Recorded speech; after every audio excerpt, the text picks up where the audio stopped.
Please subscribe to our YouTube channel. Like and share this video. చెంపకములు, అశోకములు, పున్నాగములు ఇలాంటి వివిధమైనటువంటి ఫల పుష్పభరితమై ఉన్నది ఆ పర్వతమంతా కూడా. అటువంటి పావనమైన పర్వతమును ఆ రాజచంద్రుడు అధిరోహిస్తూ ఉన్నాడు.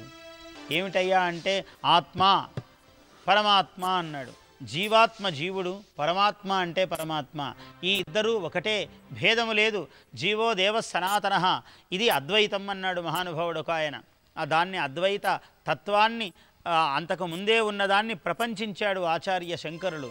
అద్వైతం అని అన్నాడు. అంటే రెండు లేవు ఇక్కడ, నా ద్వైతం అద్వైతం. ఇక్కడ జీవుడు వేరు, దేవుడు వేరు లేరు. గృహాకాశములో ఉన్న ఆకాశము, గృహములో ఉన్న ఆకాశము, దీనికి బయట ఉన్న మహాకాశము, ఆ మహాకాశము దేవుడు, గృహ ఆకాశము జీవుడు. ఈ మాయా అనేటువంటి ఆవరణను తొలగిస్తే గృహాకాశము మహాకాశముతో కలిసియే ఉన్నది. దీన్ని తీసుకువెళ్ళి మనం కలిపే అవసరము లేదు.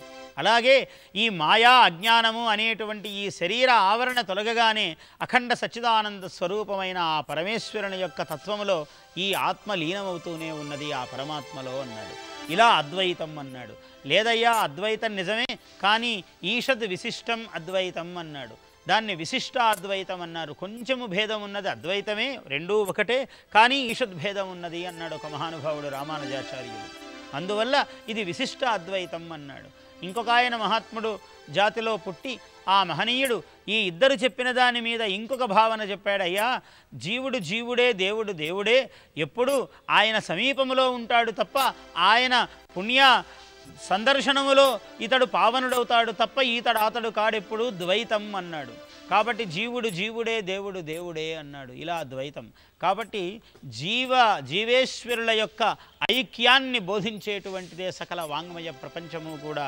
ఏ మతమైనా, ఏ విధమైనా, ఏ మార్గమైనా భగవంతుణ్ణి ఆరాధించటం, ఆయన్ని కొలవటం, ఆ భక్తుని యందు తాదాత్మ్యము చెందడం అన్నదే ఒక పరమోత్తమమైనటువంటి స్థితి. Please subscribe to our YouTube channel.